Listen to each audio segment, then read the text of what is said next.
Hello मित्रों, नमस्कार। कैसे हैं आप सब? हम लोग आज नए प्रकरण पर चर्चा करेंगे और नया प्रकरण है वारसाई की संधि। नाजीवाद का विकास जर्मनी में कैसे हुआ, उसका एक बहुत बड़ा कारण वारसाई की संधि भी थी। आज हम वारसाई की संधि के क्या मसौदे थे, क्या प्रस्ताव थे और कैसे जर्मनी पर उसका क्या प्रभाव पड़ा और उन प्रभावों का परिणाम नाजीवाद के विकास के रूप में कैसे आया, इस पर चर्चा करेंगे। चलिए हम थोड़ा सा पृष्ठभूमि विश्व युद्ध के ले लें, जिससे कि चीजें स्पष्ट हो जाए। प्रथम विश्व युद्ध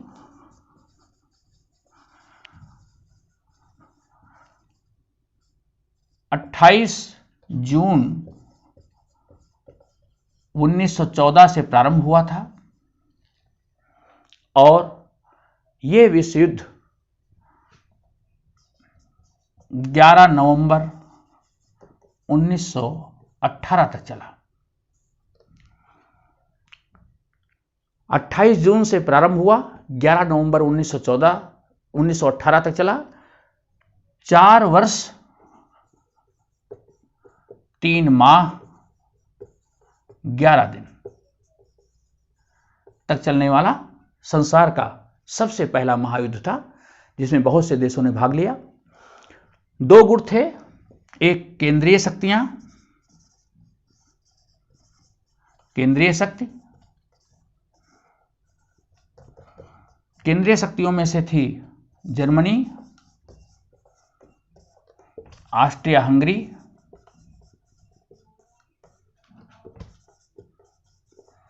टर्की और दूसरे मित्र देश में थे ब्रिटेन, फ्रांस, संयुक्त राज्य अमेरिका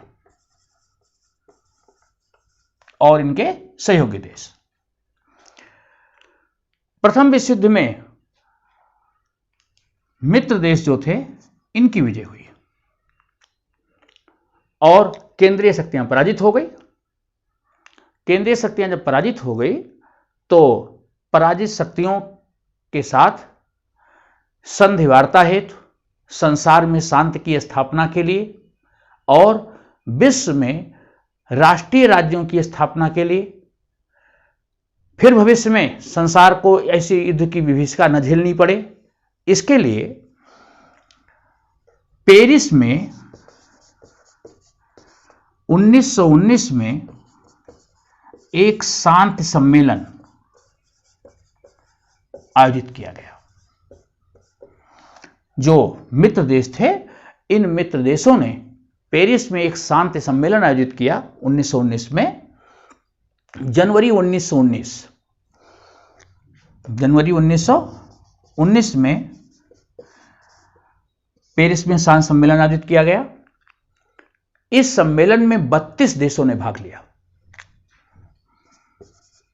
32 देश इस सम्मेलन में भाग ले रहे थे और 32 देश के 72 से अधिक जो प्रतिनिधि थे, 72 जो प्रतिनिधि थे, वो भाग ले रहे थे। इन 32 देशों में जो पराजित देश थे, Germany, Austria Hungary, Turkey, Bulgaria, रूस, इन देशों को नहीं बुलाया गया था। रूस पहले मित्र देश के साथ था, 1917 में उसने विश्व युद्ध से अपने आप को विड्रा कर लिया था, इसलिए मित्र देशों ने रूस को इसमें नहीं बुलाया था। जर्मनी, ऑस्ट्रिया हंगरी ये पराजित देश थे, इनके प्रतिनिधियों को बुलाया नहीं गया, बल्कि इनके ऊपर शर्तें थोपने के लिए केवल मसौदा तैयार किया गया। शेष 32 देशों के प्रतिनिधियों ने इस सम्मेलन में भाग लिया और इस सम्मेलन में जो 32 देश के प्रतिनिधि आए थे, उसमें अमेरिका से, यूएसए से, वहां के जो राष्ट्रपति थे मिस्टर वुडरो विल्सन, वो भाग ले रहे थे। शेष 11 देशों के प्रधानमंत्री भाग ले रहे थे। 11 देशों के प्रधानमंत्री, राष्ट्रपति में वुडरो विल्सन, शेष और दूसरे देशों के तमाम राजनेता, पत्रकार, ये सब पेरिस में शांति सम्मेलन में उन्होंने भाग लिया। और इस शांति सम्मेलन में मुख्य रूप से 3 चीजों पर जोर दिया गया कि युद्ध के बाद संसार में राष्ट्रीय राज्यों की स्थापना की जाए, नंबर 1। नंबर 2, फिर भविष्य में ऐसा युद्ध ना हो सके इसके लिए व्यवस्था की जाए। वुडरो विल्सन इसमें मुख्य थे। उन्होंने लीग ऑफ नेशंस का प्रस्ताव दिया, राष्ट्र संघ की स्थापना का प्रस्ताव दिया, और उन्होंने अपने 14 सूत्र दिए थे जो पेरिस शांति सम्मेलन की वार्ता के मुख्य आधार थे। दूसरी बात हो गई कि विश्व में ऐसा युद्ध ना हो सके इसके लिए राष्ट्र संघ की स्थापना। तीसरा, जो केंद्रीय शक्तियां विश्व युद्ध के लिए जिम्मेदार थी, जिनकी वजह से इतना बड़ा युद्ध हुआ, जिसमें लगभग 3 करोड़ लोग, 1 करोड़ लोग तो मारे गए, लगभग 2 करोड़ लोग घायल हुए, 8 लाख लोग लापता हो गए, अरबों की संपत्ति नष्ट हुई, तो जो क्षतिपूर्ति है वो केंद्रीय शक्तियां दें। युद्ध में पराजित देश जो हैं, जो युद्ध के लिए जिम्मेदार थे, और उसमें से जर्मनी मुख्य था, तो क्षतिपूर्ति की व्यवस्था, इन 3 मुद्दों पर बात होनी थी। राष्ट्रीय राज्यों की स्थापना, संसार में फिर से युद्ध की संभावना न रहे इसके लिए राष्ट्र संघ की स्थापना, जर्मनी को युद्ध अपराधी मानते हुए उससे क्षतिपूर्ति की राशि वसूल करना। इन 3 बातों को करने के लिए पेरिस में शांति सम्मेलन आयोजित किया गया। जो पराजित देश थे, Germany, Austria Hungary, Turkey, Bulgaria, इन देशों के साथ अलग अलग संधि की गई। जर्मनी के साथ जो संधि की गई वो है वारसाई की संधि। तो ये वारसाई की संधि की पृष्ठभूमि थी। अब हम आगे चलते हैं कि वारसाई की संधि में कौन सी शर्तें थी, उस संधि का प्रारूप कैसा था। जर्मनी के साथ पेरिस में वारसाई की संधि इन मित्र देशों के द्वारा की गई। कब हुई? 28 जून 1919। 28 जून 1919 को यह संधि हुई। वारसाई का जो हॉल ऑफ मिरर्स,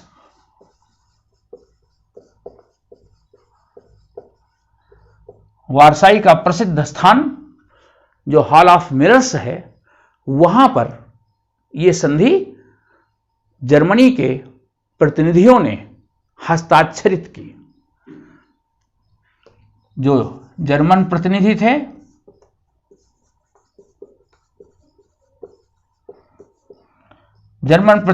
जर्मनी के विदेश मंत्री हरमन मूलर और जोहानेस वेल।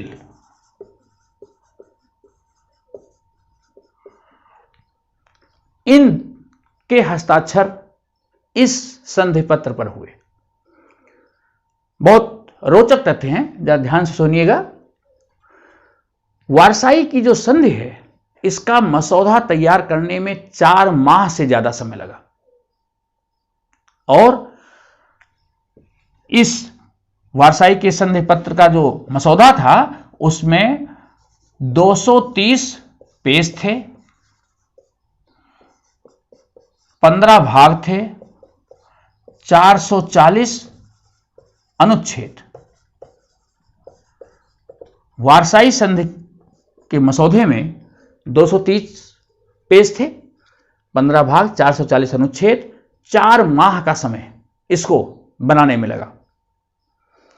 जब यह मसौदा तैयार हुआ तो जर्मन प्रतिनिधियों के सामने इसको रखा गया। जिस समय विश्व युद्ध हो रहा था उस समय जर्मनी के सम्राट था विलियम कैसर सेकेंड। उसने विश्व युद्ध से पूर्व ही जर्मनी को छोड़ दिया और जाकर के नीदरलैंड में शरण ले ली थी। ऐसे में जर्मन प्रधानमंत्री थे सीडमैन।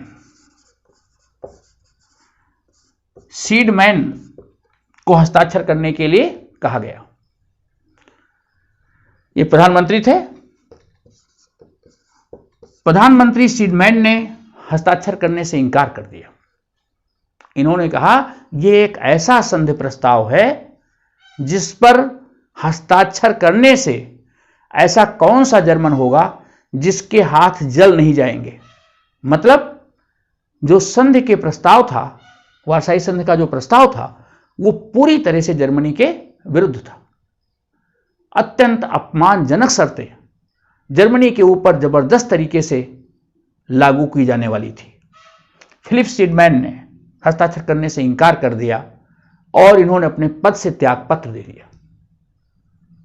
ऐसी स्थिति में विदेश मंत्री हरमन मूलर के पास इस प्रस्ताव को भेजा गया और इस प्रस्ताव को मई 1919 में उनको प्रस्तुत कर दिया गया और कहा गया कि जर्मनी या तो इस प्रस्ताव पर साइन करे अन्यथा युद्ध के लिए तैयार हो जाए। प्रथम विश्व युद्ध की विभीषिका में जर्मनी वैसे ही काफी बर्बाद हो चुका था, युद्ध करने की स्थिति थी नहीं। अंत में बड़े बेमन से हरमन मूलर ने अंततः 28 जून 1919 को इस प्रस्ताव पर साइन कर दिया। और देखिए बड़ी मजेदार बात, साइन करने के लिए उसी स्थान को चुना गया, हॉल ऑफ मिरर्स को। जर्मनी को अपमानित करने की कोई कोशिश नहीं छोड़ी गई। हॉल ऑफ मिरर्स वो स्थान था जहां 1871 में प्रसा के द्वारा फ्रांस को पराजित करने के बाद ऑटो-वान बिस्मार्क के नेतृत्व में प्रसा के शासक ने जर्मनी के सम्राट की उपाधि ली थी और जर्मनी का एकीकरण हुआ था। जिस स्थान पर जर्मनी का एकीकरण हुआ था, प्रसा के हाथों फ्रांस पराजित हुआ था, उसी स्थान पर आज 28 जून 1919 को फिर से फ्रांस जर्मनी को अपमानित कर रहा था और उस अपमानजनक संधि पर हस्ताक्षर करने के लिए बाध्य कर रहा था। इसलिए उसको हॉल ऑफ मिरर्स को चुना गया। बहरहाल 28 जून 1919 को यह संधि हस्ताक्षरित हो गई। संधि का प्रस्ताव बहुत व्यापक था। 440 अनुच्छेद, 15 अध्याय, 230 पेजों में मसौदा। क्या क्या प्रस्ताव थे, जर्मनी के साथ कौन सी शर्तें लागू की गई थी, उन शर्तों को एक एक करके देखते हैं। वार्साई संधि की पहली शर्त,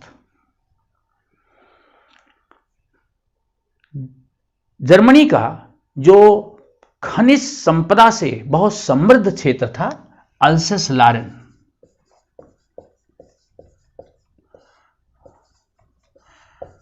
अल्सेस लारेन का जो क्षेत्र था जहां जर्मनी का सारा खनिज भंडार था, लोहा कोयला, वो फ्रांस को दे दिया गया। अल्सेस लारेन का क्षेत्र जर्मनी से छीन लिया गया और इसको फ्रांस को दे दिया गया। दूसरा, जर्मनी के जो क्षेत्र थे उन क्षेत्रों को छीन करके बेल्जियम, पोलैंड, चेकोस्लोवाकिया,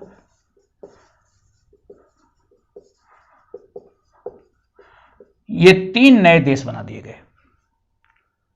3 नए देशों का निर्माण कर दिया गया और इनकी राजनीतिक मान्यता दे दी गई। जर्मनी के उत्तरी क्षेत्र में लिथुआनिया, लाताविया, एस्टोनिया, लिथुआनिया, लाताविया, एस्टोनिया, ये 3 नए और देश बना दिए गए। लिथुआनिया, लाताविया, एस्टोनिया 3 नए और देश बन गए। नेक्स्ट, जर्मनी को युद्ध अपराधी मानते हुए 6 अरब डॉलर का जुर्माना जर्मनी पर थोप दिया गया।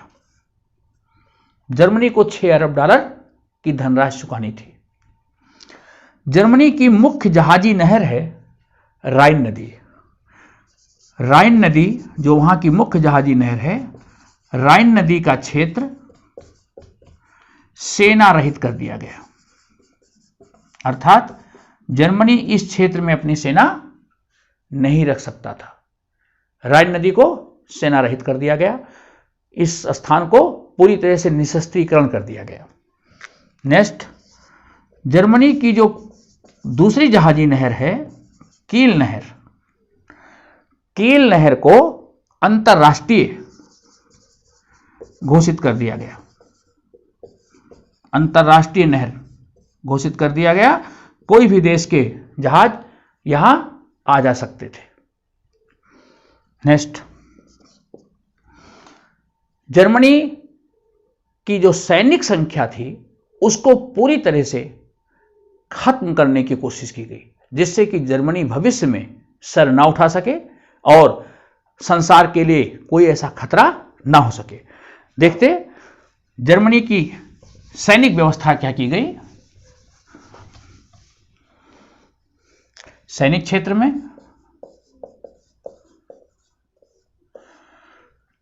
नंबर 1, जर्मनी की जो सेना थी केवल 1 लाख सीमित कर दी गई। जर्मनी केवल 1 लाख सैनिकों को ही रख सकता है। जर्मनी में सैनिक सेवा अनिवार्य कर दी गई और 25 वर्ष, कम से कम 25 वर्ष जर्मनी में सैनिक सेवा को अनिवार्य कर दिया गया। 25 वर्ष तक सैनिक सेवा करनी थी। इससे पहले किसी को रिटायर नहीं किया जा सकता था, जिससे कम से कम लोग सैन्य संचालन में, युद्ध कौशल में प्रवीण हो सके। जर्मनी की जो नेवी थी, नेवी जल सेना, इसको पूरी तरह समाप्त कर दिया गया। केवल 15,000 सैनिक, जर्मनी के जितने युद्धपोत थे उन सबको इन मित्र देशों ने छीन लिए। केवल जल सेना में 15,000 सैनिक जर्मनी रख सकता था।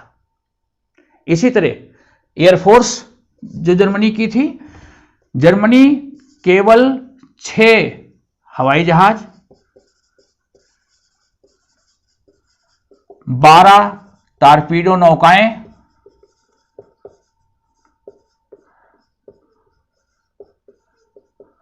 और 6 छोटे युद्धपोत, कुल मिलाकर के ये 24 जहाज रख सकता था। बस सारे उसके जहाज छीन लिए गए। जर्मनी के पास जो 1600 मीट्रिक टन से बड़े जहाज थे, जो व्यापारिक जहाज के रूप में इस्तेमाल होते थे, उन सबको यूरोपीय शक्तियों के द्वारा छीन लिया गया। फ्रांस और ब्रिटेन ने छीन लिया। नेक्स्ट, जर्मनी के जो उपनिवेश थे, जर्मनी के उपनिवेश सारे छीन लिए गए। उपनिवेशों को, जर्मन उपनिवेशों को मित्र देशों ने आपस में बांट लिया।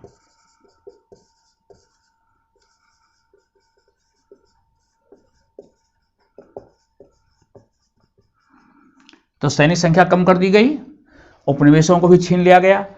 उपनिवेशों में या मित्र देशों में जो जर्मनी की पूंजी लगी हुई थी व्यापार में, उस सारी पूंजी जब्त कर ली गई। मित्र देशों में जो भी जर्मन पूंजी थी वो जब्त। मतलब जर्मनी को पूरी तरह से आर्थिक दृष्टि से, सैनिक दृष्टि से, क्षेत्रीय दृष्टि से हर तरह से कमजोर करने का पूरा प्रयास किया गया। जर्मनी सर ना उठा सके, व्यापारिक रास्ते उसके सब बंद हो जाएं। जर्मनी का एक बंदरगाह था, देंजिंग बंदरगाह,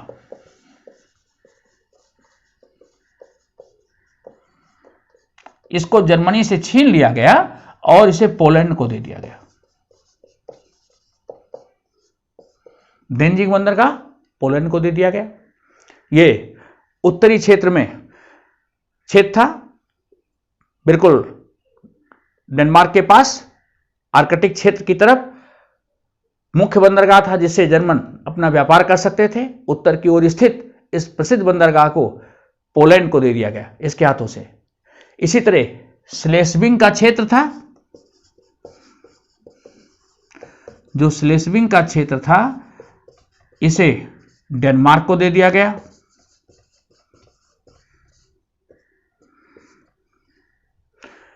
जर्मनी को बाध्य कर दिया गया कि वो राष्ट्र संघ द्वारा गठित एक आयोग के निर्देशन में अपना प्रशासन चलाए। राष्ट्र संघ, लीग ऑफ नेशंस, जो सारे संसार में शांति के लिए बनाया गया, राष्ट्र संघ के आयोग की देख रेख में जर्मनी की सरकार शासन का संचालन करेगी, जिससे कि जर्मनी शक्तिशाली न हो सके, जर्मनी को नियंत्रित किया जा सके। इसके लिए यह व्यवस्था हुई। जर्मनी का जो राइन नदी का क्षेत्र था जिसको सेना रहित कर किया गया था, वहां मित्र देशों की सेनाएं 15 वर्षों तक के लिए लगा दी गई। 15 वर्ष तक के लिए मित्र देशों की सेनाएं वहां पर निश्चित कर दी गई। जितना लोहा और कोयला का भंडार था सब अधिकांश फ्रांस के हाथ आ गया। तो इस तरह से जर्मनी को सैनिक दृष्टि से, आर्थिक दृष्टि से, साम्राज्य विस्तार की दृष्टि से पूरी तरह से खोखला कर दिया गया। वारसाई की संधि से जर्मनी की जो 10% आबादी थी, 10% आबादी वाला क्षेत्र जर्मनी के हाथ से चला गया। जर्मनी की 10% आबादी जर्मनी से बाहर चली गई। इसी तरह जर्मनी का 15% जो कृषि क्षेत्र था, 15% मवेशी जर्मनी के हाथ से चले गए। 75% लौह इस क्षेत्र और 26% जो कोयला के क्षेत्र थे, सार क्षेत्र बहुत प्रसिद्ध था। अल्सेस लॉरेन और सार क्षेत्र चूंकि फ्रांस को दे दिए गए थे, तो इस तरह जर्मनी का यह नुकसान हुआ। 26% कोयला भंडार उसका समाप्त हो गया, 75% लौह क्षेत्र चले गए, 15% उसकी मवेशी चले गए, लगभग 15% कृषि क्षेत्र का नुकसान हुआ और 10% उसकी आबादी दूसरे देश में चली गई। जर्मनी को इसके अतिरिक्त हर्जाना भी देना था जो 6 अरब डॉलर था। इतनी बड़ी धनराशि जर्मनी के ऊपर हर्जाने के रूप में और थोप दी गई। और यही नहीं, इन प्रतिनिधियों को जबरदस्ती हस्ताक्षर करने के लिए बाध्य किया गया। अब इस तरह से जब जर्मनी को अपमानित किया गया, जर्मनी की सारी आर्थिक सामरिक शक्ति को कमजोर किया गया, तो इस संधि की जो शर्तें थी इसकी प्रतिक्रिया होनी स्वाभाविक थी और वही हुआ। इस संधि की शर्तों की वजह से जर्मनी के लोगों में भयानक आक्रोश था और वो चाहते थे कि वारसाई की संधि जो एक अपमानजनक संधि थी, अपमानजनक शर्तें थी, इन शर्तों को वो कब मौका मिले कब समाप्त कर दे और अपने अपमान का बदला ले। और इसीलिए जो हिटलर का उदय हुआ या दूसरा विश्व युद्ध आगे चल करके हुआ, इन दोनों घटनाओं के जो बीज हैं वो वारसाई संधि की शर्तों में थे। वारसाई संधि हिटलर के उदय का कारण बन गई और आगे चल करके दूसरे विश्व युद्ध का कारण बनी। शायद अगर इतनी कठोर व अपमानजनक शर्तें न होती तो जर्मनी के लोगों में इतना आक्रोश न होता और शायद इतिहास कुछ दूसरा होता। और ये संधि की शर्तें उसी तरह थी जैसे इन्होंने आग में घी के काम के रूप में दूसरे विश्व युद्ध के लिए परिस्थितियां तैयार कर दी और दूसरा विश्व युद्ध हुआ, हिटलर का उदय हुआ, संसार को फिर से एक बड़ी विभीषिका का सामना करना पड़ा।